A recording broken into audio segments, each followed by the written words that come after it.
Heyo, hamma salom do'stlar, bilan Farhod YouTube kanali do'stlar. Xo'p do'stlar, bugun sizlar bilan o'ynaymiz Zakat Parking do'stlar.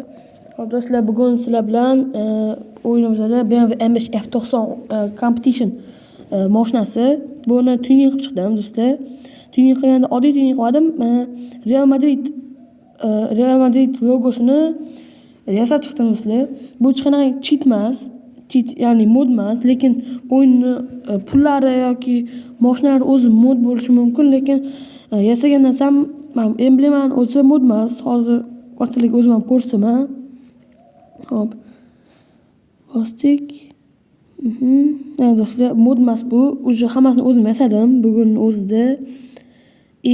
Do'stlar, sizlarga real yoqadimi yoki barcha yoqadimi? Masalan, men o'zimga real yoqqanligi uchun real emblemasini qilib ko'rdim. Hozir endi o'yin otib olmasa, boya otib olgan do'stlar kirayotganimda, agar otib olmay qolsa, kirib boshqa odamlarning reaksiyasini ko'ramiz do'stlar.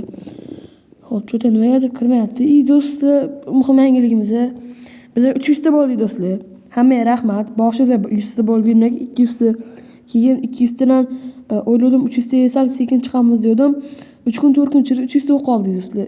Do'stlar, men sizlarni bildim, tez obunachi yig'ishimizni bildim-da. Do'stlar, keyingi maqsadimiz bizani 500 ta do'stlar. Xo'p, do'stlar, bilaman sizlar uchun 500 ta obunachi olish 500 ta qilish qiyin emas do'stlar. Prosta obuna tugmasini bosib qo'ysanglar bo'ldi. Cho'ta nimagadir kirmayapti do'stlar.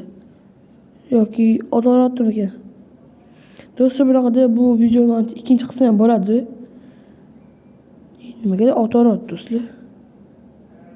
Kirmayapti. Bunaqada do'stlar. Bu videoning ikkinchi qismi ham chiqadi. Agar chiqishini xohlasanglar do'stlar, like bilan obunani bosib ketinglar. Hammaga xayr do'stlar.